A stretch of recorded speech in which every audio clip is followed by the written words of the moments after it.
ఓం శనేశ్వరాయ నమ. ఛాయా మార్తాండ సంభూతం రవిపుత్రం యమాగ్రజం. అని మనం శనీశ్వరుని అనేకమైనటువంటి పేర్లతో మనం చూస్తూ ఉంటాం. యమాగ్రజం యముడికి అన్నగారాయన, అలాగే ఛాయాకి సూర్యదేవునికి పుట్టినటువంటి వాడు.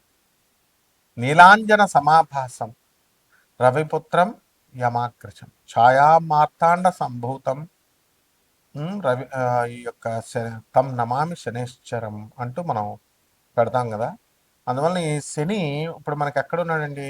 ఈ యొక్క సంవత్సరం అంతా కూడా, పరాభవనామ సంవత్సరం అంతా కూడా శని వక్రించి మీనరాశిలో ఉంటాడు. ఆ కారణంగా ఏమవుతుందంటే సాఫ్ట్వేర్ ఇంజనీర్లకి, మేధావులకి, ఆ తర్వాత బుర్ర ఉపయోగించి పెద్ద పెద్ద పోస్టుల్లో ఉన్నటువంటి వాళ్ళ ఉద్యోగాలకు అన్నిటికి కూడా చాలా భంగం కలుగుతుంది. అంతేకాకుండా ఆ యొక్క గురుడు మిథున రాశిలో ఉన్నాడు. అందువలన మనం కనుక గమనించినట్లయితే చిన్నజీర స్వామి ఇప్పుడు మొన్న కాంట్రవర్సీలో ఇరుక్కున్నారు. అలాగే జ్యోతిర్మయ పీఠం ద్వారకలో మరి ఆయన ఉత్తరాఖండ్లో ఉన్నటువంటి దాంట్లో మరి ఈ యొక్క జగద్గురువులైనటువంటి అవిముక్తానంద భారతి గారు ఆయన ఇరుక్కున్నారు. కాంట్రవర్సీలు ఏముండవు. కాబట్టి ఇవన్నీ ఇలా పెద్ద పెద్ద వాళ్ళంతా కూడా పీఠాధిపతులు, బాగా ఫేమస్గా ఉన్నటువంటి వాళ్ళందరూ ఇరుక్కుపోతూ ఉంటారు. అలాగే పెద్ద పెద్ద ఉద్యోగాల్లో చేస్తున్నటువంటి వాళ్ళందరికీ కూడా ఆర్టిఫిషియల్ ఇంటెలిజెన్స్ వచ్చిందని చెప్పి ఉద్యోగాలు కోల్పోతూ ఉంటారు. ఇది ఈ సంవత్సరం అంతా కూడా జరుగుతూ ఉంటుంది. ఇక మనకి వివాహాలు, ఇప్పుడు విజయ దేవరకొండను మనం కనుక తీసుకున్నట్లయితే అదే శని అతనికి మేలు చేస్తుంది. శని మహాదశ, శనిలో శని జరుగుతున్నాడు. ఆరుద్ర నక్షత్రం అవుతుంది మిథున రాశి. మరి రష్మిక మదన్నది ఏంటంటే మరి స్వాతి నక్షత్రం తులారాశిని. మరి వీరిద్దరికి కూడా వివాహం చేసింది. మన వాడికి రవి, శుక్ర, తర్వాత గురు గ్రహాలు ఇద్దరు కూడా కలిసి రాహుతో కలిసి ఉండడం వల్ల, ముఖ్యంగా మిగతా గ్రహాలను వదిలేసేయండి, శుక్ర గురు గ్రహాలు ఇద్దరు కూడా కలిసి ఉండడం వల్ల మనకి శని దృష్టి ఉండడం వల్ల మనకి ఇతనికి వివాహం జరిగింది, మంచిగా ఇదైంది. మరి ఆ విధంగా ఈ యొక్క శనీశ్వరుడు అందరికీ కూడా ఈ ఐరన్ బిజినెస్ ఉన్నటువంటి వాళ్ళకి, సినీ రంగంలో ఉన్నటువంటి వాళ్ళకి, రాజకీయ రంగంలో ఉన్నటువంటి వాళ్ళకి మేలు చేశారు. ఇప్పుడు మనం కనుక కవిత గారిని తీసుకుంటే మరి జాగృతి బీఆర్ఎస్ కవిత, కేసీఆర్ గారి అమ్మాయి, క్లీన్ షీట్ వచ్చింది టెక్నికల్ ఇష్యూస్లో. ఆ లెక్కర్ స్కామ్లో ఆమె నిర్దోషి అని ప్రకటించడం జరిగింది. శని మహర్దశలు శని దృష్టిలో ఉండడం వల్ల. కాబట్టి శనీశ్వరుడు కేవలం మనకి హాని చేస్తాడు అనేటటువంటి భయం అవసరం లేదు. కాబట్టి ఈ విధంగా మనము పూర్వజన్మంలో మనం చేసినటువంటి పాపాల కారణంగా గురుదోషణలు, దైవ దోషణలు, అనాథలకి, వికలాంగులకి, సాధువులకి, మరి పేదవారికి మనం సహాయం చేయకుండా మూర్ఖంగా వెళ్ళిపోవడము, ఇలాంటివన్నీ చేయడం వల్ల, పాపాలు చేయడం వల్ల ఈ శని తన యొక్క డ్యూటీ తాను చేస్తాడు. శిక్షించే వాళ్ళని శిక్షిస్తాడు, మరి మెచ్చుకునేటటువంటి వాళ్ళని మెచ్చుకుని ఇవన్నీ ఇస్తాడు. మళ్ళీ మీరు గమనించినట్లయితే ఈ యొక్క పోతులూరు వీరబ్రహ్మేంద్ర స్వామి వారి బనగానపల్లి మఠం, వీరబ్రహ్మేంద్ర మఠానికి వాళ్ళ ఎప్పటి నుంచో ఎన్నో సంవత్సరాలుగా ఆగిపోయింది. మరి ఈరోజు ప్రతాపరుద్ర అతన్ని, వాళ్ళ అమ్మాయి పెద్ద అతన్ని పీఠాధిపతిగా చేశారు.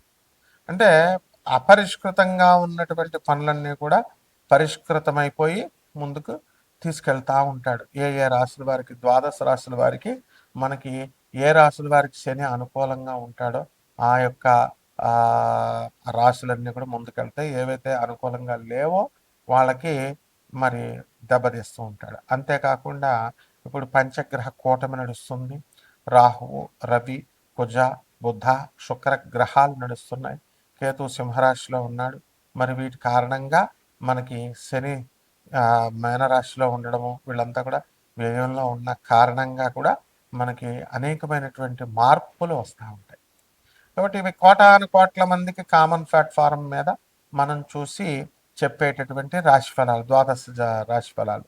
అసలు మీ జాతకంలో శని ఎంత ఇంటెన్సిటీ, ఎంత ప్రభావం దుష్ఫలితాలను ఇస్తాడు, ఎంత ప్రభావము దుష్ఫలితాలను ఇవ్వడు, ఈ విధంగా మనకి ఎవరికి ఎప్పుడు పెళ్ళిళ్ళు అవుతాయి, ఎప్పుడు ఈ యొక్క సంతానం కలుగుతుంది, ఉద్యోగాలు వస్తాయి, వ్యాపారాలు చేస్తారు, ఇలాంటివన్నీ కూడా శుభాలే కాకుండా అశుభాలే, యాక్సిడెంట్లు.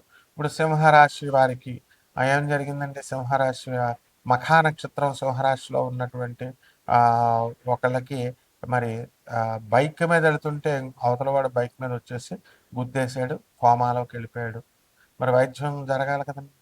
మరి ఈ ఈ వాళ్ళ ఇంట్లో వాళ్ళు మరి కొంతకాలమే కదా చేయించగలుగుతారు. మరి చూసి కొంచెం పిచ్చి పిచ్చిగా అరవడం ఇలా చేస్తున్నాడు. ఇంకా గుర్తుపట్టలేకపోతున్నాడు. ఇది కూడా శని ప్రభావం.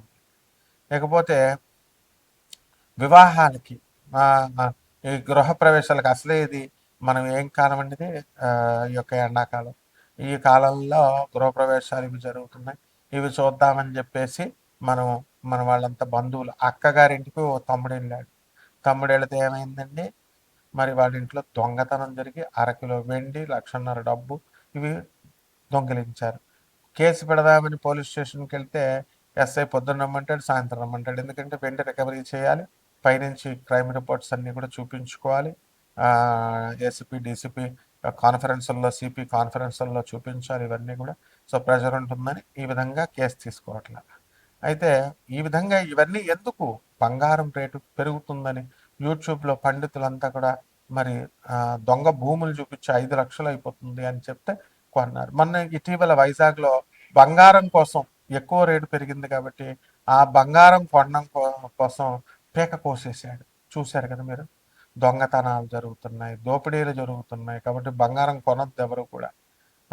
పేదవాళ్ళ యొక్క ఖర్చు అనేటటువంటిది బాగా పడుతుంది, శాపం అనేటటువంటిది. కాబట్టి మీ వ్యక్తిగత జాతకాల కోసం మమ్మల్ని సంప్రదించండి. పూర్తిగా ఏమి కావాలో అన్నీ కూడా, ఉద్యోగాలు ఎప్పుడు వస్తాయి ఇవన్నీ కూడా. ఇక ద్వాదశ రాశి వారి అందరికీ కూడా మనకి ఒక్కొక్క రాశి వారిగా ఈ పరాభవనామ సంవత్సరంలో మనకి ఏం జరుగుతుందో చూద్దాం. ధనుస్సు రాశి. ఈ ధనుస్సు రాశి వారికి అందరికీ కూడా గురుడు మిథున రాశిలో ఉన్నాడండి. విశ్వావసు సంవత్సరంలో పెళ్లిళ్ళు అయిపోయినాయండి, డబ్బులు ఖర్చు, అన్ని పనులు అయిపోయినాయి. అప్పు తెచ్చారు, వ్యాపారాలు పెట్టారు, వ్యాపారాల్లో వచ్చే లాభాలు తక్కువ, కట్టే వడ్డీ ఎక్కువ అన్నట్టుగా బండి ముందుకెళ్ళింది. అర్ధాష్టమ శని అండి. అర్ధాష్టమ శనిలో ఎన్నో సమస్యలు. మరి ఈ రకంగా మనకి అందరికీ కూడా ఈ కష్టాలను తట్టుకోలేక ఏ విధంగా ఉండాలి అని చెప్పి మీరు సతమతమతో అయిపోతూ ఉన్నారు. టిఫిన్ సెంటర్లు ఓపెన్ చేశారు, డబ్బులు బాగా సంపాదించారు. 2 జూన్ 2026 సంవత్సరం నుంచి మీ గురుడు మారిపోతున్నాడు. అష్టమ గురుడు. వద్దంటే అప్పులు అన్నీ కూడా వస్తాయి మీకు.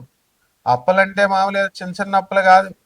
మీరు ఇల్లు కట్టడానికి, స్థలాలు కొనడానికి, నెంబర్ 1 అయిపోవడానికి, రాజకీయ భవిష్యత్తు, రాజకీయ నాయకుడు అయిపోవడానికి, పార్టీ ఫండ్లా ఖర్చు పెట్టడానికి ఆ లెవెల్లో వస్తాయి అప్పులు. అంతకుముందు మామూలుగా అప్పడితే ఆదినారాయణ కూడా ఇచ్చేవాడు కాదు, ఆర్థిక నారాయణలు మాత్రమే ఇచ్చేవారు. అలాంటిది ఇప్పుడు అందరూ ఇచ్చేస్తారు మీకు. కాబట్టి ఈ రాశి వారికి అందరికీ కూడా పెళ్ళిళ్ళ మీద బెంగ పెట్టుకోవద్దు. పెళ్ళిళ్ళు అయిపోతాయి. సంతానం పుట్టట్లేదని బెంగొద్దు, సంతానం కూడా కలుగుతుంది. అసలు ఈ రాశి వారికి గురుభక్తి ఎక్కువైపోతుంది ఈ సంవత్సరం అంతా కూడా. పరిహారాల దగ్గరికి వచ్చేసరికి మరి గురు బాగాలేదు కదండి. మరి గురు జపం చేయండి, గురు స్తోత్రాలు చదవండి, గురు కిలోంపావు శనగల్ని, పసుపు రంగు వస్త్రాలను ఇచ్చి పేద బ్రాహ్మణులకి గురువారం నాడు దానం చేసుకోండి. జగద్గురువైనటువంటి దత్తాత్రేయ స్వామి వారి యొక్క గురు చరిత్ర చదవండి. మేడి చెట్టు చుట్టూ నీళ్లు పోయండి, మేడి చెట్టుకి చుట్టూ ప్రదక్షిణాలు చేయండి, పూజ చేయండి, సరిపోతుంది. శుభమస్తు.